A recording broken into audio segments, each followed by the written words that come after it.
नमस्कार मित्रांनो सुरुवातीला आपण ही ॲड न्यूज पाहूया ABP माझावरती, जे की काल काय घडलं, बुधवारी जे काय घडलं न्यायालयामध्ये, त्याच्यावरती न्यायालयाचं काय म्हणणं आहे ते सर्व काही या न्यूजमध्ये सांगण्यात आलेलं आहे. तर आपण सुरुवातीला ती न्यूज ऐकूया.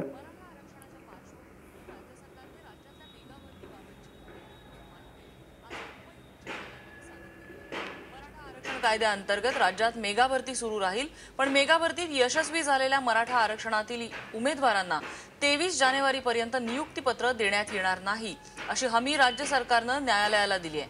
राज्य सरकारच्या हमीची न्यायालयानं नोंद घेतली असून या प्रकरणावर 23 जानेवारी नंतर आता सुनावणी होणार आहे.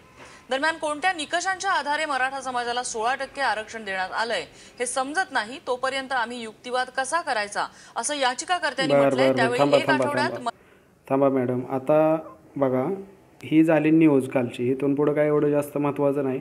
पण राज्य सरकारने न्यायालयाला कसं उल्लू बनवलं, म्हणजे बघा, आता तुम्हीच बघा, हे काय झालं आहे. 23 जानेवारीपर्यंत आम्ही मराठा समाजाचे जे कॅन्डिडेट सिलेक्ट झालेत, उत्तीर्ण झाले, त्यांना आम्ही नियुक्तीपत्र देणार नाही, असं राज्य शासनाने न्यायालयाला सांगितलेलं आहे. त्यामुळं जी काय भरती प्रक्रिया आहे त्याच्यावरती स्थगिती आणू नये, असं राज्य शासनाचं म्हणणं आहे. बरोबर आहे.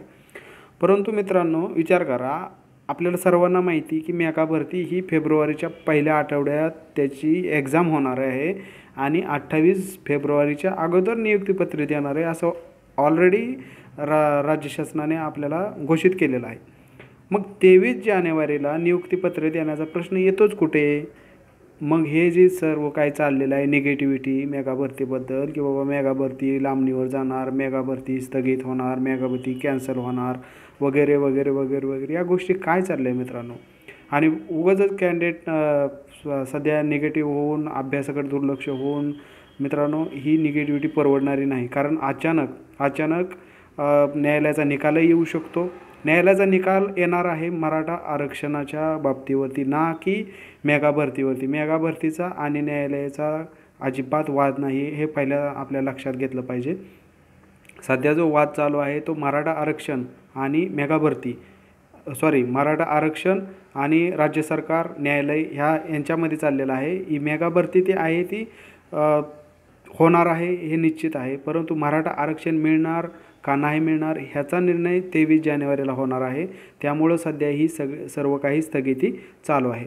त्यामुळे आपण निश्चिंत राहून अभ्यासाला सुरुवात केली पाहिजे. आणि राज्य शासन ज्या विश्वासाने बोलत आहे की त्यांच्याकडे काही ठोस पुरावे आहेत, तर ते सादर केल्यानंतर मराठा समाजाच्या बांधवांनाही त्यामुळं दिलासा मिळून आरक्षण मिळण्याची दाट शक्यता आहे. त्यामुळे मित्रांनो, डिमोटिवेट न होता, नाराज न होता, अभ्यासाला अगदी तुटून पडलं पाहिजे. कारण अचानक भरती केव्हाही कोणत्याही क्षणी येऊ शकते. त्यामुळं ह्या न्यूजमधून आपल्याला आता समजलेलं आहे की 23 जानेवारीचा तर काही संबंधच नाही आहे. कारण 23 जानेवारीला ना भरती चालू होते, ना निकाल यायचा काही प्रश्न आहे. परंतु भरती स्थगित होऊ नये म्हणून राज्य शासनाने उच्च न्यायालयाला असं सांगितलेलं आहे. तर मित्रांनो, आपण आजपासून आपल्या एक्झामवाडीमध्ये मोफत क्लासेस चालू करत आहेत मेगा भरतीचे, MPCचे. तर आपण त्याचा नक्की फायदा घ्या. सध्या ही जी लिंक दिसत आहे त्या लिंकवर क्लिक करून तुम्ही वेगवेगळे व्हिडिओ पाहू शकता. तसंच चॅनलला सबस्क्राईब करा. धन्यवाद मित्रांनो.